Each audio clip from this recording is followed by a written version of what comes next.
আর জান্নাতীদের 120 কাতার হবে। কত কাতার?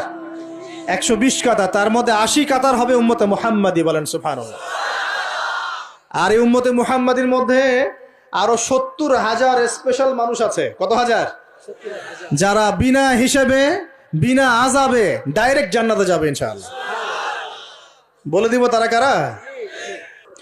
70,000। তবে অন্য একটা হাদিসে আসছে যে প্রত্যেক হাজারের সাথে আরো 70,000। তবে শর্ত কঠিন। কিরকম শর্ত? সাহাবীরা বসে ডিসকাস করছেন কে হতে পারে তারা। কেউ বলছেন তারা হয়তো প্রথম দিকের মুসলিমরা হবেন, কেউ বলছেন তারা হয়তো মুজাহিদরা হবেন, কেউ বলছেন তারা বদর যুদ্ধের সাহাবীরা হবে ইত্যাদি।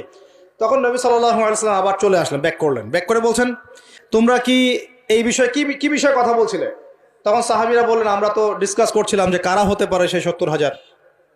নবীজি বললেন শোনো, ওই 70,000 মানুষ, এক নাম্বার, ওই 70,000 মানুষ পাখি উড়িয়ে ভাগ্য গণনা করে না। প্রথম কাজটা কি?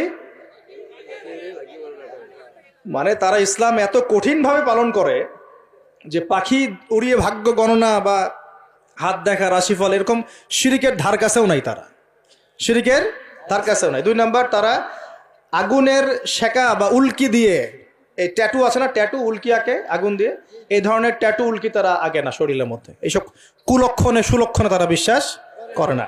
তিন নাম্বার, তারা অবৈধ ঝাড়ফুঁক করে না। অবৈধ ঝাড়ফুঁক করে না। বৈধ ঝাড়ফুঁক করা যাবে।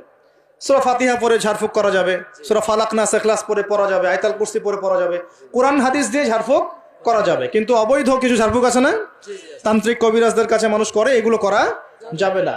আর 4 নাম্বার হচ্ছে তারা সর্বাবস্থায় এক আল্লাহর উপরে তাওয়াক্কুল করে, ভরসা করে, আল্লাহর প্রতি তাওয়াক্কুল করে। এরা হচ্ছে সেই 70,000 মানুষের মধ্যে থাকবে ইনশাআল্লাহ। এক সাহাবী দাঁড়িয়ে বললেন, ওয়াকাশা দাঁড়িয়ে বলছেন যে ইয়া রাসূলুল্লাহ, আমার জন্য দোয়া করেন, আমি যেন সেই 70,000-এর মধ্যে থাকতে পারি। তো নবীজি বললেন হ্যাঁ, তুমি 70,000-এর মধ্যে একজন যাও। এরপর আরো 2জন সাহাবী দাঁড়িয়ে গেলেন, আমার জন্য দোয়া করেন। নবীজি বললেন না, ওয়াকাশা অগ্রগামী হয়েছে। এভাবে সবার জন্য দোয়া করতে থাকলে দরজা কি হতো? বন্ধ হয়ে যেত। তো এই দরজা খোলা আছে। এই যুগের মানুষও হতে পারে না? যে ব্যক্তি শিরক করে না, আল্লাহ ভরসা করে, কোন রকম কুলক্ষণে বিশ্বাস করে না, ইসলাম পরিপূর্ণরূপে পালন করে, ইনশাআল্লাহ তাআলা আল্লাহ চাইলে তাদেরকে আল্লাহ পাক 70,000-এর মধ্যে আশ্রয় দিবেন, অংশ দিবেন ইনশাআল্লাহ তাআলা।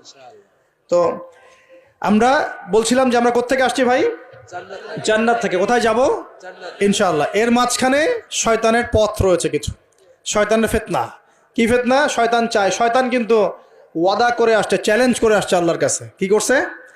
চ্যালেঞ্জ। শয়তান কি চ্যালেঞ্জ করছে জানেন? শয়তান চ্যালেঞ্জ করছে যে রব্বি, শয়তান বলছে রব্বি মানে হে আমার রব। শয়তান কিন্তু আস্তিক, শয়তান কিন্তু আল্লাহকে বিশ্বাস করে। সে বলছে রব্বি, হে আমার রব, আনজিরনি, আমাকে অবকাশ দিন, ইলা ইয়াউমি ইউবআসুন, কিয়ামত দিবস পর্যন্ত অবকাশ দিন। আল্লাহ বলছেন ফাইন্নাকা মিনাল মুনজারিন, যাও, তোমাকে অবকাশ দেওয়া হলো। কিয়ামত পর্যন্ত সময় আল্লাহর কাছে এমন বড় কিছু নয়, খুব সামান্য। এবার সে বলছে রব্বি ফাবিমা আগওয়াইতানি, হে আল্লাহ, যে আদমের জন্য আজকে আমাকে জান্নাত থেকে বের করে দেয়া হলো সিজদা না করার কারণে, লা আকউদান্না লাহু সিরাতাকাল মুস্তাকিম, ওই আদমকে জাহান্নামে নেয়ার জন্য আমি সরল পথে ওত পেতে বসে থাকবো। বসে থাকে না শয়তান? সুম্মা লাআতিয়ান্না মিন বাইনি আইদিহিম, খুব ভালো করে জায়গাটা বোঝেন প্রিয় ভাইরা। শয়তান চ্যালেঞ্জ করে বলছে সুম্মা, এর পরে আমি আসবো আদম সন্তানের সামন থেকে। কোত্থেকে? এই সামন থেকে মানে অর্থ হচ্ছে দুনিয়া, মানে আপনাকে দুনিয়ার সমস্ত ফিতনা এসে প্রলুব্ধ করে রাখবে। কারণ দুনিয়া চোখের সামনে দেখা যায় না? দেখা যায়। দুনিয়ার অভাবের ধোঁকা দিবে, বেকারত্বের ধোঁকা দিবে, হতাশা, এইটা সেইটা, স্বামী স্ত্রীর ফিতনা, পরিবারের ফিতনা, সামাজিক ফিতনা, আপনাকে দুনিয়ার এই ফিতনা এসে ব্যস্ত রাখে না? এটা হচ্ছে সামন থেকে আসা। ওয়ামিন খালফিহিম, পিছন থেকে আসবো।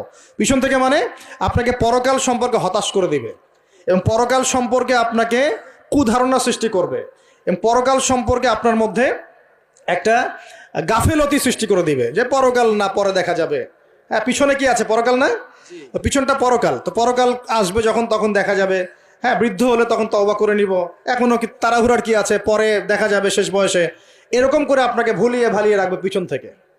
আবার হতাশ করে দিবে, আমার পরকালে আমার জান্নাত হবে না, আমি তো এত আমল করতে পারি নাই, হ্যাঁ, আমার কি হবে, আমার আত্মহত্যা ছাড়া কোনো পথ নাই। এভাবে হতাশ করে ফেলবে আপনাকে পিছন থেকে।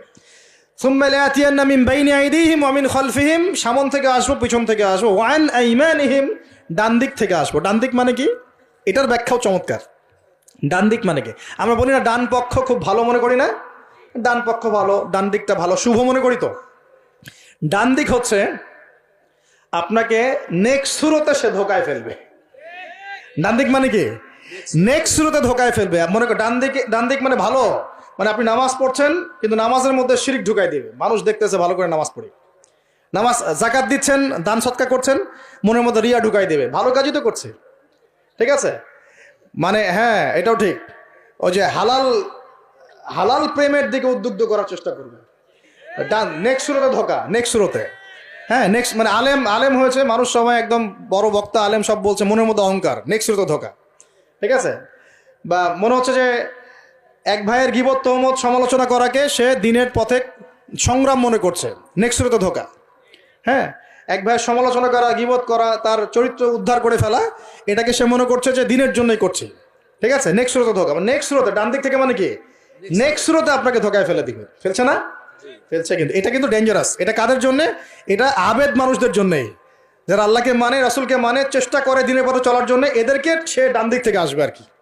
মানে আমাদের ক্ষেত্রে আল্লাহ পাক হেফাজত করুন বলি আমিন। আর চতুর্থটা হলো ওয়া আন শামাইলিহিম, ওদের বাম দিক থেকে আসবো। এটা কেমন? এটা হচ্ছে ফাসেক জালেম শ্রেণীর মানুষ যারা, তাদের সামনে মদ, জুয়া, জেনা সবকিছু উন্মুক্ত করে দিবে, এগুলোর পিছনে ছোট এখন। তো এইভাবে চতুর্দিক থেকে শয়তান আসবে এবং বলবে, আল্লাহকে বলেছে ওয়ালা তাজিদু আকসারাহুম শাকিরিন, আল্লাহ আপনি বেশিরভাগ আদম সন্তানকেই শুকরগুজার পাবেন না। এটা কি বাস্তব না? এখন বেশিরভাগ মুসলিম নামাজ পড়ে না? পড়ে না? বেশিরভাগ মুসলিম জাকাত দেয় কি দেয় না? রমজান মাস আসছে, দেখবেন বেশিরভাগই অনেকেই রোজা রাখবে না, আছে না? রমজান মাসে মানুষ বেপরদায় চলছে না? রোজা রেখেও মানুষ মাপে কম দিবে না? নামাজ পড়ে ওষুধ খাচ্ছে না? মানে বেশিরভাগ মানুষ কিন্তু সত্যি সত্যি আল্লাহর পথে নাই। এই পৃথিবীতে বেশিরভাগ মানুষ বলছে আল্লাহর সন্তান আছে, নাউজুবিল্লাহ। খ্রিস্টানরা বলছে না আল্লাহর সন্তান আছে? তো বেশিরভাগ মানুষকে আমি পথভ্রষ্ট করে ছাড়বো, শয়তান কিন্তু বলে গেছে, এবং সেটা কিন্তু বাস্তব হচ্ছেও। আল্লাহ পাক অন্য সূরায় বলেছেন ওয়া কালিলুম মিন ইবাদিয়াশ শাকুর, আমার শুকরগুজার বান্দা খুব কম হবে। কি হবে? কম হবে। হাদিসের মধ্যেও আসছে যে তোমরা ৭৩ দলে ভাগ হয়ে যাবে। কত দল? তার মধ্যে একটা মাত্র দল জান্নাতে যাবে। কয়টা দল? মা আনা আলাইহি ওয়া আসহাবি, আমি যার উপরে আছি, আমার সাহাবীরা যার উপরে আছেন। তো বুঝতে পারছি যে জাহান্নামে বেশিরভাগ মানুষই যাবে, অল্প মানুষই জান্নাতে যাবে। তবে জান্নাতীদের মধ্যে বেশিরভাগ হবে উম্মতে মুহাম্মাদের মতে ইনশাআল্লাহ তাআলা।